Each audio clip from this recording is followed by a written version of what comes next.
जय जय जगन्नाथ, जय जय जगन्नाथ, जय जय श्री जगन्नाथ। ओम नमो भगवते वासुदेवाय।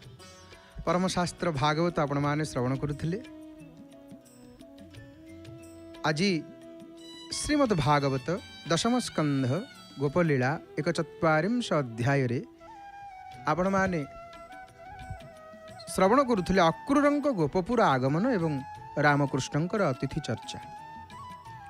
सुखदेव गोस्वामी कहले, हे नरेश, डगर ठारू केशीर मृत्यु खबर पाई कंस राजा चेतना हरैले। आ चेतना प्राप्ति परे केशीर गुणस्मरण करी कांदिबाकू लगिले। एहा देखिकरी अष्टमल्ल तांको प्रबोधना देई कहले, महाराज, आम्भे माने थाउ थाउ आपण शोक करिबा उचित नुह। आम्भे माने निश्चय रामकृष्ण को वध करिबु। सेमानंक ठारू कंस आश्वासन पाई अक्रूर को गोपपुर पठेला। हे अक्रूर, तुम जाइकरी रामकृष्ण को घेनिकरी आस। अक्रूर प्रभुंक पाद पद्म स्मरण करी आनंद मनरे रथारूढ़ होई मनरे से गोटे भावना, सतरे कौन मु चरम आखिरे साक्षात प्रभुंकर दर्शन पाइबी। तांकर दर्शन पाइले मु निश्चय भवसागर उद्धार पाइबी। अक्रूरंक हृदय होईगला कृष्णमय। सूर्य अस्त हेबा बेलू से पहुँचिले गोपपुर रे। सेठी बाली रे श्रीकृष्ण पादचिन्ह देखि पुलकित हेले एवं त्राही त्राही कहिकरी से बाली को आनी मथारे बोली देले। देखिले गोरु गोपालंक सहित रामकृष्ण फेरुछंती बनरू। से जानी पारले नहीं रामकृष्ण किए। भक्तवत्सल भावग्राही जानी पारिले अक्रूरंक मनर कथा। दिव्य रूप धारण करी प्रभु गाई दुहिबाकू लागिले। अक्रूर प्रभुंक परिचय पाई राम एवं कृष्ण को साष्टांग प्रणिपात कले। प्रभु दुई बाहुरे तांको उठाई आलिंगन कले। अक्रूर प्रभुंकर स्पर्श रे एते भाव विह्वल होई पड़िले जे चालिबा शक्ति तांकर नथिला। दुई भाई को कांधरे हाथ रखी से नंदपुर रे पहुंचिले। श्रीकृष्ण तांको पाद धोई देले। बलराम बिंचणा धरी बिंचिले। आसन रे बसाई अन्न व्यंजन परसिले। अक्रूर प्रभुंक सेवा पाई पथकष्ट भूलिकिरी दिव्य प्रेम रे पुलकित हेले। यहाँ पर नंद पचारे, हे मित्र, जदुकूल कुशल अछंती तो? आमे तो कंसर डर थरहर। जार असुर स्वभाव तार प्रजा माने कौन भले रही परिवे? नंदर आखिरु धार धार लुह झरुथुबा देखि अक्रूर तंको आलिंगन करी आश्वासना देले। ए प्रसंग को आपण माने श्रवण करुथिले। महाप्रभुंकर स्वर सेविका सुनाम धन्य सुगायिका श्रीमती नमिता गुरुवाल मांकर भावपूर्ण सुमधुर सुललित कंठरु आसंता थर श्रीमद् भागवत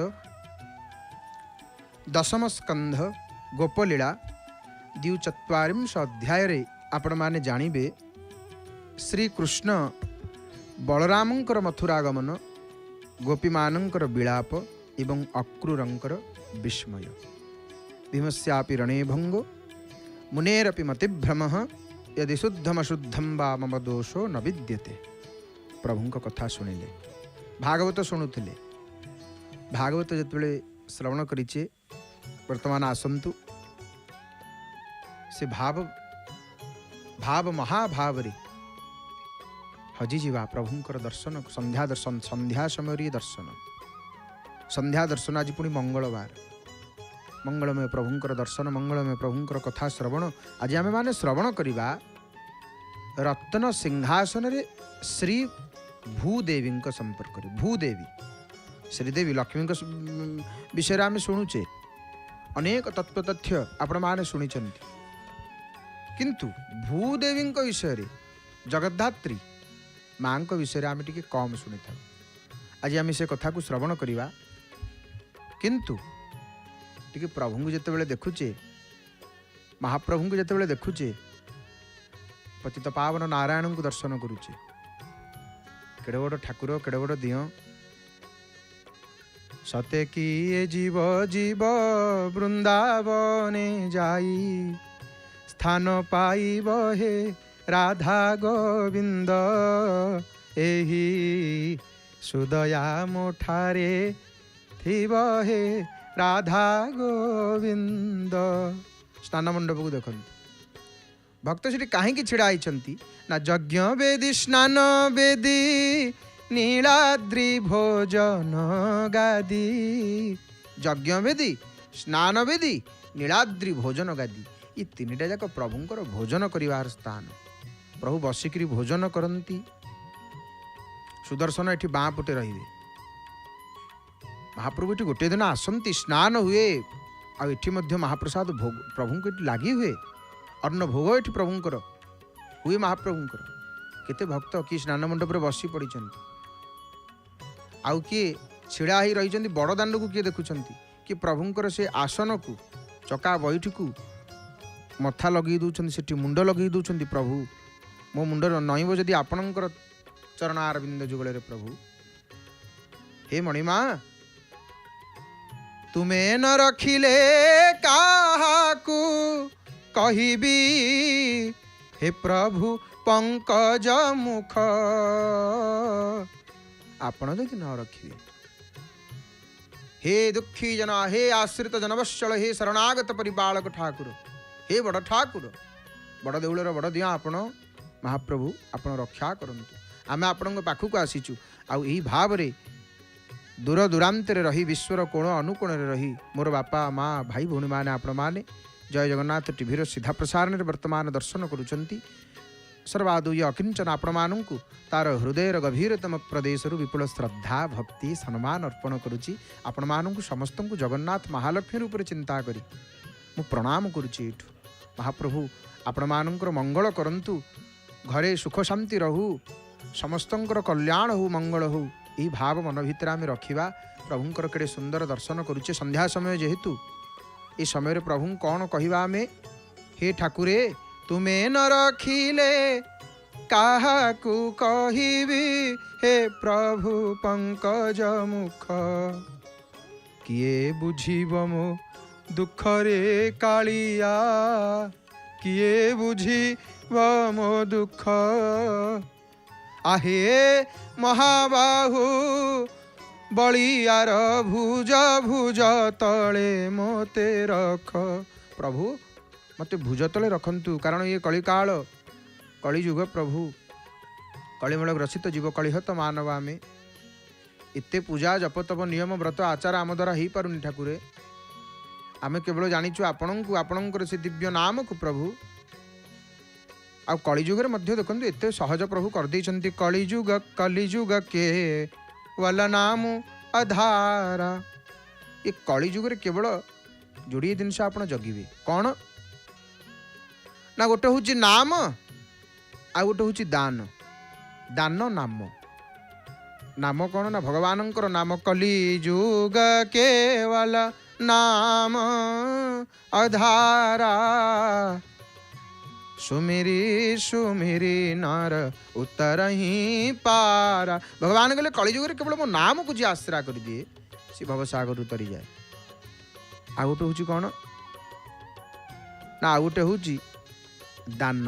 प्रगट चारि पद धर्म के कलिमहु एक प्रधान जेन केन विधि दिन है दान करहूँ कल्याण। धर्म रहुची कौन कहले चारिटा चरण धर्मर चारिटा पाद मन रखु धर्मर सब चारिटा पाद ये चार्टाक चरण कौन ना गोटे हूँ सत्य गोटे हूँ दया आ गोटे हूँ तप आ गोटे हूँ दान। ये चार्टाक प्रसिद्ध जो भितर ये कलिजुगे गोटे माने कलिजुगे चार्टा आग तो करहबनी। आजिकल आपण ए मुंडू से मुंडू बुलिकी पलि आसवे अर्थात समग्र विश्व बुलिकी पलि आसवे। सत्य जो चारिटा चरण कथा आम कहूँ गोटे हूँ सत्य सत्य आचरण आउ कहार अच्छी सत्य आचरण कहार ना तेणु आ गोटे हूँ दया जीवन प्रति दया अच्छी तो आमर मशाटे बसीगले आम रखुचे फटो कर दौचे तेणु दया प्रगट चारिपद धर्म के कलिमहु एक प्रधान। गोटे हूँ सत्य गला दया गला गोटे हूँ तप तपस्या आम करुचे तप करूने आम तप अर्थ जम नियम आसन सकल दिगरु संयमता पूर्वक निष्ठा से अच्छे आमर नाही। तेणु जो कथा प्रगट चारिपद आ गोटे हूँ दान यदि किसी हो पारुनी कलिजुग यदि किसी हो पारुनी स्वामी तुलसीदास जी महाराज कहते रामचरितमानस कलिजुगे गोटे हूँ प्रधान कौन ना दान रूपी चरण कलिजुगे गोटे हूँ प्रधान मुख्य हूँ गोटाक दान जेकोसी प्रकार आपण दान करंतु मन रखंतु दानर माने केतेबेले वृथा जाएनी दान केतेबेले वृथा जाए नाही अल्पे हो बहुते हो शक्ति सामर्थ्य अनुसार आपण जहा देइचंती ना से दान आपणकर कल्याण ही करिवो मंगल ही करिवो मंगल ही करिवो। गोटे ये सुंदर कथाटी मन पड़ला आजिकल तो कलिकाल आम देखुचे कौन ये सांप्रतिक समाज परिस्थिति रे कि काठू धार करज नौचंती धार करज नौचंती आज मंगलवार गोटे कथा आम आपको कहलु मंगलवार केतेबेले धार करज क्या देवेनि कि काठू आणवेनि बा संध्या समय रे काठू केतेबेले धार उद्धार करज क्या देवेनि संध्या समय से पैसा जीव जदि आसबनी अनेक कथा रही पैसा गला बेलू जाए आसला बेलू स्थिति टी अलग प्रकार हो जाए जी जार जाइछंती से अनुभव करथिबे। तो आम जो कथा कहते जो धार करज कथा आम कहूचे ऋण कथा आम कहूचे आजिकल जिते ऋण नौचंती ऋण आउ फेरस्त करूना शीघ्र तापर गोटे सुंदर उपाख्यान रही तेणु तार गोटे सुंदर उपाख्यान रही कौन रही ना जन गोटे गाँव में गोटे महापुरुष थे से महापुरुष कौन ना सी महापुरुष समस्त की धार उद्धार दौले जमदार थे अमाप धन तांक पाखे थिला से समस्त की धार दुखी लोक दुखी रंकी मानू जार अभावी लोक जार किसी नाही तांकु धार उद्धार तांकु सहायता करुले किसी अर्थ दौले किंतु कौन होइछि गोटे चोरटीए जितेबाला देखिला से विचार कला चोरटीए कहला ये तो समस्त की जहाँ को जहाँ मागिले दे दौरान मुआंकर फायदा उठेबी कौन फायदा ना किंतु से जितेबाला से लोक महापुरुष जनक करज दौले से गोटे कथा पचारूले अच्छा ये जन्म सुझीब ना आर जन्म सुझीब से कि दौले क्या मना कर चोरटीए कहला ये तो जी जहाँ मागिले दे दौरान मुझे धर्मात्मा लोकटा मुझे फायदा उठे किसी अर्थ नहीं आसी यही कथा चिंता करी जितेबले चोरटी जाइछि चोरटी जितेबले जाइछि से लोक पाखु धर्मात्मा पाखु धर्मात्मा चले कौन पे आस ना आज्ञा किसी अर्थ दरकार ना केते अर्थ दरकार ना एतिक अर्थ दरकार ना अच्छा ए जन्म सुझीब ना आर जन्म चोरटी कहले आज्ञा आर जन्म सुझीबी जी आर जन्म सुझीबी कहे ताको मना करते दे दियंती आज्ञा केही कहार आम भावुचे ताठू ठकिकी एटिकी नहीं आसवा सेटा आमर भूल आमे क्या ठकी पारे आमे जो भाव आमे ताकू ठकीदेले बोली आमे निजे शास्त्र कहले निजे ठकी जाओ पछे क्या ठकनी निजे पछे ठकी जाओ किंतु क्या ठकनी आमर शास्त्र कहले जिते से महापुरुष कहते अच्छा आर जन्म सुझीब हौ हौ कौन दरकार ना मोर किसी अर्थ दरकार ना हौ हौ निय जिते से अर्थ नहीं सब आड़ अल्प अर्थ आनिक सब देखीदे कौटी कौन जिनस अच्छे कारण चोर योजना करिवो ना रात्र समय चोरी करने चोर किसी अर्थ नहीं आसिक कौटी लुचिला ना आसिक गुहाल लुचिगला गुहाल जिते लुचि जाइए से नुआ गाईटे किणिकी आनी से जमीदार धर्मात्मा थिले नुआ गाईटे जिते किणिकी आनी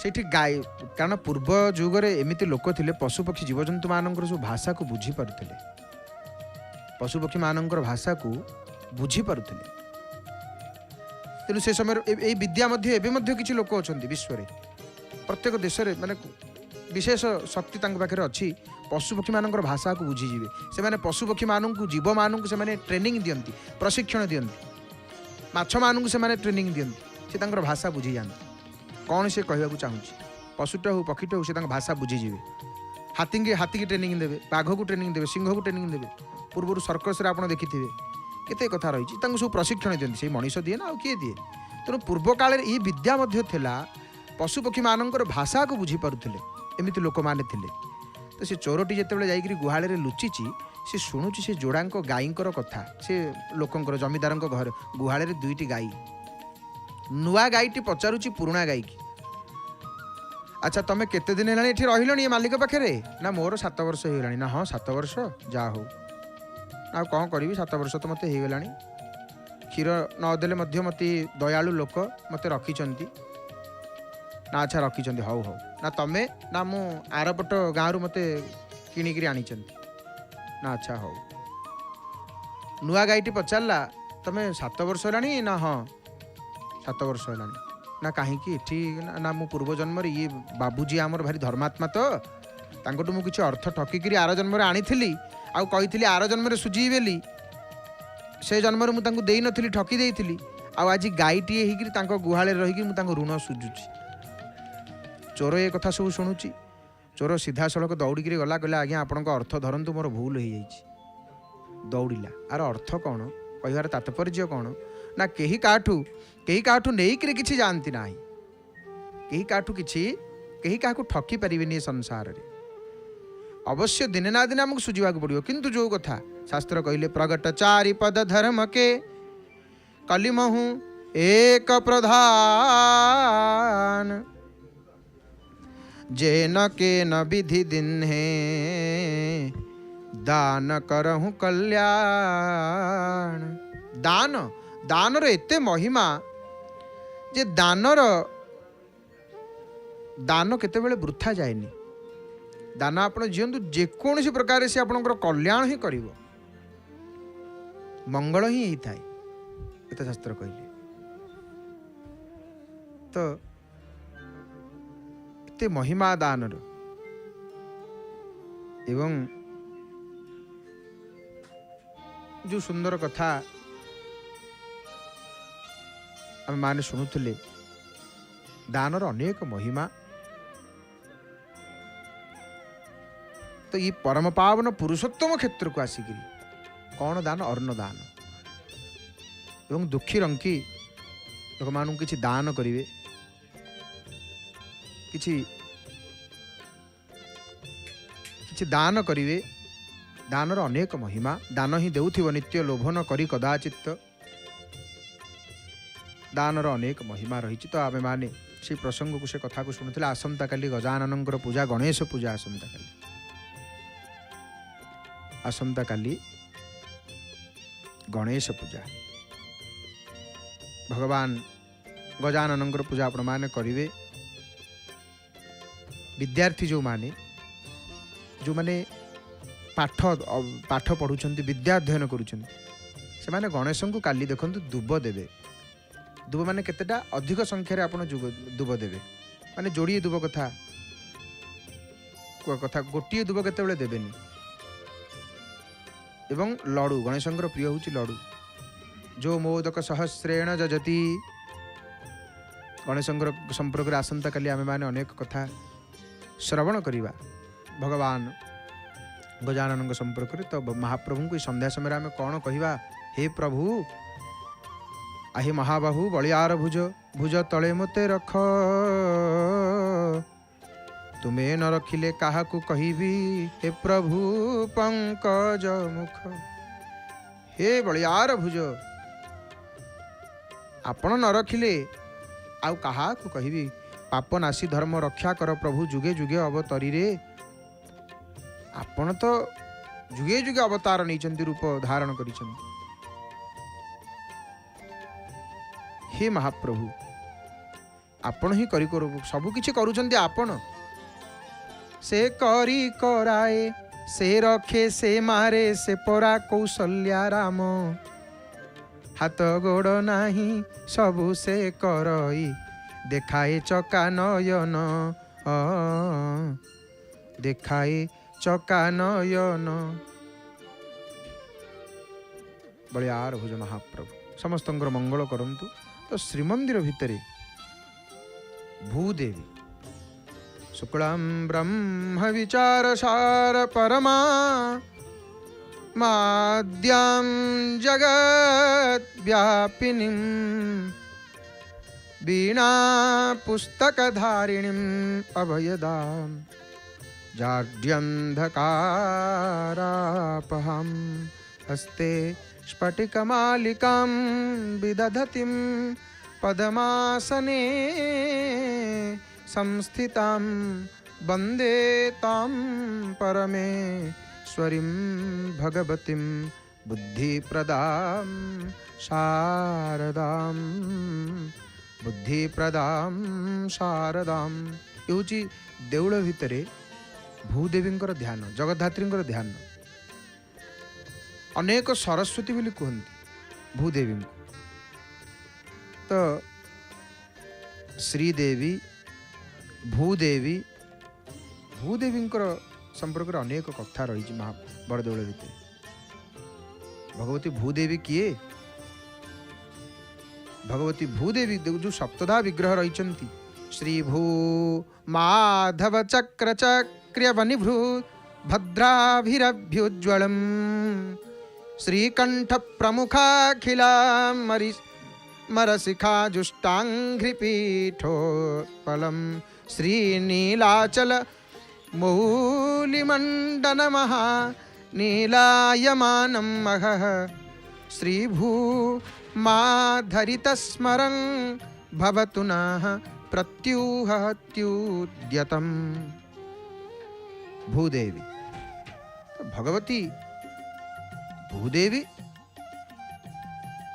भूदेवी उचमती महाप्रभुंकर पत्नी श्रीदेवी भूदेवी और श्रीमंदिर गर्भगृहस्थ रत्न सिंहासन प्रतिष्ठित जो सप्तधा विग्रह रही मध्य भूदेवी होती अन्यतम। कहीं अन्यतम कारण एकमात्र रजत रौप्य विग्रह आउ श्रीमंदिर भूदेवी ध्यान रे पुराण रे भूदेवी जेते ध्यान रही पुराण तो नुह जेते ध्यान रही भूदेवी बोली रही किंतु श्रीमंदिर सत्यलिपि रे सरस्वती बोली लिखाई बोधहुए सत्यलिपि प्रस्तुत समय किसी विभिन्न पुराण शास्त्र वर्णना को अनुध्यान करा न जाई कौन वरिष्ठ व्यक्ति द्वारा होता पारे किंतु से होती भूदेवी। तो से भूदेवी बदल सरस्वती बोली लिपिबद्ध कर प्रकृत पक्ष भूदेवी भूदेवी के ना से विश्वधात्री विश्वधात्री भूदेवी होती विश्वधात्री। आउ श्री जगन्नाथ महाप्रभुंकर डाहाण पटे विराजमान करती बाम पटे बामे सिंधु जेमा बाम पटे लक्ष्मी डाहाण पटे सरस्वती विश्वधात्री। अनेक गवेषक माने अनेक कथा कहती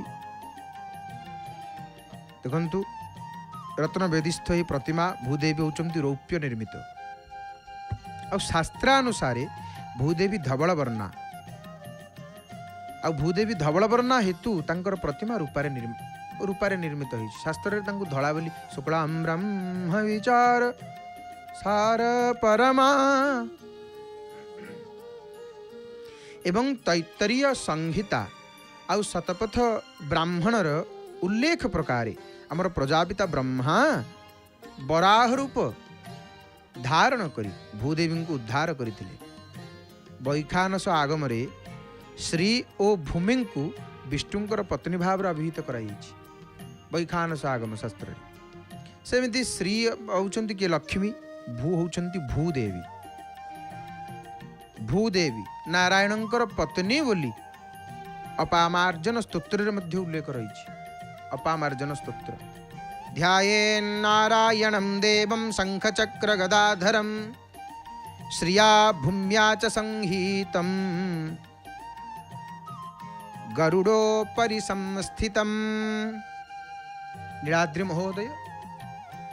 महोदय कौन वर्णना करुचंती आ नीलाद्रि महोदय ग्रंथ वर्णना अनुसार रत्न सिंहासन उपरे श्री बलभद्र देवी सुभद्रा और सुदर्शन सहित माधव आविर्भूत हेले आउ तांको सहित लक्ष्मी और भूदेवी मध्य आविर्भूत होती रत्नसिंहासने दिव्ये वर्तते नीलमाधवः उभयोः पार्श्वयोस्तस्य धरा लक्ष्मीश्च संस्थिते। प्रथम अध्याय एटा नीलाद्रि महोदय प्रथम अध्याय कथा अछि। विष्णुଙ୍କର दुई शक्ति से भूमि आ लक्ष्मी। ये लक्ष्मी भूमि लक्ष्मी किए ना यथाक्रम सत्व आ रजगुण रे प्रतीक। श्रीमंदिर रे श्रीदेवी इच्छा शक्ति, भूदेवी होउछन्ति ज्ञान शक्ति। ज्ञान शक्ति बोली सरस्वती बोली कहा जाए। तेणु भूदेवी को श्रीमंदिर परंपरा रे सरस्वती भाव अभिहित कर। लक्ष्मी होउछन्ति इच्छा शक्ति। एपटे पूजा पंडा सामंत महाभाग आसिक पहुँचले। ये आलतीर पूर्व दृश्य को आपण माने दर्शन करुछन्ति। सामंत महाभाग आसी उपस्थित हेले प्रभुंकर सन्निधि रे। माळ तुलसी फूल जहाँ अवशिष्ट रही भक्त माने आनिकी पछरे देइथिबे। सी कारण देखंतु आउ कौटी कौन प्रभुंकर बेश हो जाइछि मझिरे नहीं मालटा आपण देदेले सी अलगा कथा। पूरी बड़देउल महाप्रभुंकर बेश होगला कर्पूर लगी होगला माने तापर आउ किछि दिया हबनी। सी जाकि आउ थरे जेतेले बेश हबो सेतेलु दिया हबो। जहाँ रहियो वर्षिहार को दिया हबो। मझिरे रथ पर अलग कथा। बड़देउल भितर मझिरे नहीं कि आपण किछि देई परिबिनी। ये एते कथा एते नियम रही महाप्रभु। तो ये संध्या समय आउ कौन माल तुलसी अलंकार कौन टी रही जाइए प्रभु लगी करेंगे कर्पूर लगी हम तापर आलती हम। तो आम जो कथा शुणुले से कथा को जीवा आपण मैंने ध्यान सहित शुणुंट। तो घरे बस मोर बापा माँ भाई भाई मैंने जय जगन्नाथ टीवी लगी संध्या समय समस्ते एक होती। टीवी जिते लगी जगन्नाथ कथा कान पड़ुची जगन्नाथ दर्शन होची। पुणी परम पावन पुरुषोत्तम क्षेत्रु बड़ देउलर सिंहद्वार को देखुचे। आपण मैंने ध्यान सहित शुणुंट। तो महाप्रभु आपण मानकर मंगल करंतु कल्याण करंतु। आहा प्रभुंकर हस हस श्रीमुख को देखंतु। हरि हरि बोल हे मणिमा हरि हरि बोल हे प्रभु आपण एते दयालु। आपण भाई भौणी को पाखरे बसाई हसुछि कालिया सुनारे मनुआ हसुछि कालिया सुना भालुणी पराए श्रीमुख मंडल चालुणी परिताखी। भालुणी परिका श्रीमुख मंडल चालुणी परिता आखि दर्शन होइले कहीं के जानी आखि रही जाए लाखी रे मनुआ आखि रही जाए लाखी। जे देखुथब ता आखि मनु को लाखी हो आखि की देखीदेले। तो लक्ष्मी होउछन्ति इच्छा शक्ति श्रीदेवी। भूदेवी भूदेवी हेले ज्ञान शक्ति। आ सेथि पई श्रीमंदिर देउल परंपरा रे भूदेवी को सरस्वती रूप अभिहित करा जायछि। आ विष्णुंकर अन्यतम शक्ति रूप भूदेवी पूजा पाती। रत्न सिंहासन उपरे विराजित विग्रह मानकर सेवा पूजा मुख्यतः 3 बाड़ अनुजाई करा जाए। 3 बाड़ अनुजाई पूजा यथा आमर बलभद्र बड़ बाड़ देवी सुभद्रा मझी बाड़ जगन्नाथ महाप्रभुंकर महाप्रभुंक बाड़ ये बड़ बाड़ मझी बाड़ महाप्रभुंक बाड़ महाप्रभुंक बाड़ यपरी बाड़ 3 बाड़ अनुजाई करा जाए। श्री जगन्नाथ महाप्रभुंक बाड़ सेवा पूजा भोग नैवेद्य रे माधव श्री सुदर्शन भूदेवी श्रीदेवी को पूजा करा जाए। आ गर्भगृह बा आमर पोखरिया रे जो पंक्ति हुए से भूदेवी पंक्ति रे भोग नैवेद्य होता है। सेमती भूदेवी बा विश्वधात्री भाव में तांकर स्वतंत्र भाव में ध्यान पूजा मध्य रही भूदेवींकर। आ भूदेवी बड़देउल भितर श्रीमंदिर भितर भूदेवी रत्न मंडप विराजिता भूदेवी होती द्विभुजा विशिष्ट। आउ देवींकर देवी कौन धरिचंती हाथ में डाहाण हस्त धरिचंती ज्ञान मुद्रा। डाहाण हस्त ज्ञान मुद्रा मांकर ज्ञान मुद्रा। आउ बाम हस्त पद्म धरिचंती मां।